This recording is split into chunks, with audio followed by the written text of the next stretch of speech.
In our last two sessions, we discussed a letter from a man who wondered what was so terribly wrong with him because he'd been physically abandoned by his father and mother and then emotionally abandoned by his grandparents and pretty much everybody else in his life. I explained how these people were only responding to their own pain and that it was not their intent to hurt him, only to escape their pain. All that abandonment, though, from those very important people convinced him that he was worthless. Now back to the writer of the letter. Once you're convinced that you're worthless, you still have to fill your emptiness. Everyone does. So you'll do whatever you can to fill it with imitation love. You didn't tell me much about yourself, but you didn't really have to. We all do pretty much the same things. We come up with our own individual ways of trading imitation love. Some of us offer sex, some of us try to buy the approval of other people with money. Some of us sell our souls by having no opinion of our own and letting other people tell us what to think. Some of us try to please people by doing whatever they tell us to do. The more you study real love literature, the more you will identify what pattern of behavior you have used in trading imitation love with people, but the details aren't that important. If we don't feel unconditionally loved, we do trade. And if you felt abandoned, you did feel worthless, and you would have had a tendency to attract people who would have felt even more free than most people to easily abandon you again, perpetuating the cycle of your life. It's like this. Most of us settle into a cycle of trading imitation love with people where the trading is relatively equal. I'll give you 2 parts sex, for example, and 3 parts praise and 4 parts safety. And in return, you'll give me 4 parts sex, 4 parts praise, 4 parts power.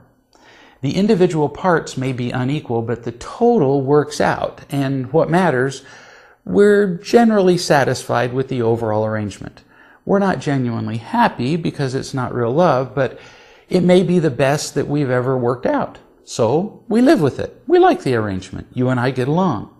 There are times that we become angry with each other and we may even want to leave, but we see what other people have. They're certainly not happy, and we can't see anybody that we can be certain that we'd be happier with, so we stay together.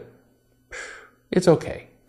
But if I'm in a relationship with you, somebody who has been abandoned repeatedly, the whole picture changes. Why? Because you believe you're worthless.